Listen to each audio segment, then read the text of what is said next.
A gente sabe que o TAC é polêmico, no entanto, o que o TAC busca é justamente dar segurança jurídica. Como eu expus inicialmente, Kelma, o TAC não foi para atender 2 ou 3 construtoras. O TAC visa regularizar outros pontos que o Ministério Público pretendia questionar e que na avaliação da Prefeitura poderiam ser procedentes na Justiça e aí sim trariam insegurança. Então as regras estão estabelecidas agora, nesse TAC, e a ideia nossa é que a gente faça um trabalho conjunto para que elas sejam colocadas na lei dentro desse prazo de 12 meses. A lei hoje existe? Ela existe, mas ela tem muitos pontos confusos, muitos pontos de conflito. Então os decretos são importantes para darem a transparência e a segurança na aplicação da lei. E a gente está discutindo um dos decretos aqui, que é justamente para ouvir de vocês sugestões concretas. Então vejam, a gente tem um e-mail lá. Se você puder depois detalhar no que consiste essas suas preocupações, a gente fica à disposição para recepcionar isso e responder. Tá? Então eu agradeço o questionamento. O Fábio, eu tinha te chamado antes, aí foi passando aí. Eu gostaria de falar. Tá bom, por favor. Bom dia a todos. Meu nome é Fábio Dernils, eu sou arquiteto e urbanista. E nessa condição profissional, eu estou sentindo que Campinas está perdendo o fio da meada no sentido de um projeto de cidade. Nós já temos uma legislação urbanística, talvez das mais completas do Brasil. Nós temos lei para praticamente tudo aqui em Campinas. Elas foram feitas ao longo de vários anos, e uma se sobrepondo à outra, e a gente chega nesse emaranhado que a gente está praticamente hoje.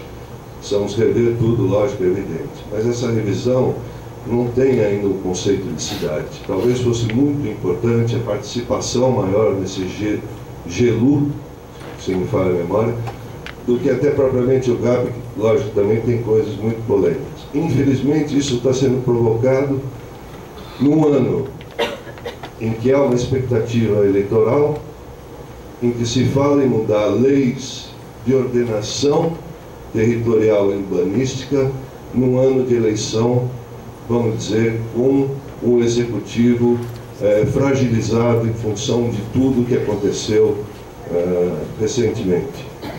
É uma preocupação de a gente poder perder a oportunidade de rever esse conceito em função de uma exigência, de um TAC e simplesmente de uma questão jurídica. A questão urbanística está ficando de lado. O exemplo disso é o resgate, mais um retalho na nossa legislação, do quarteirão de 180 metros.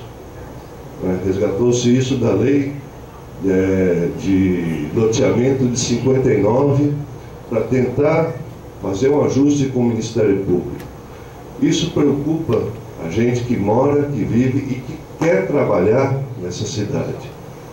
Então, isso é uma coisa extremamente perigosa.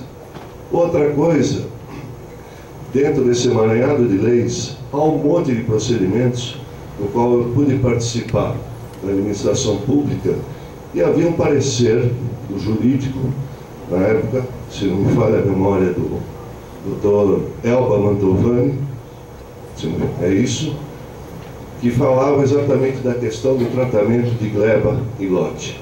Se isso fosse seguido, nós não teríamos esses problemas desses empreendimentos que foram feitos.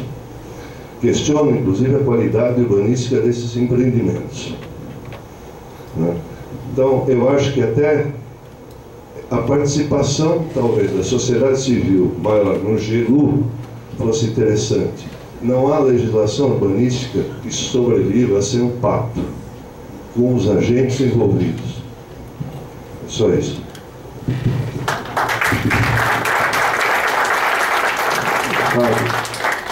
Uma coisa que é importante, teve um secretário que nos antecedeu, porque você também esteve na CEPLAN,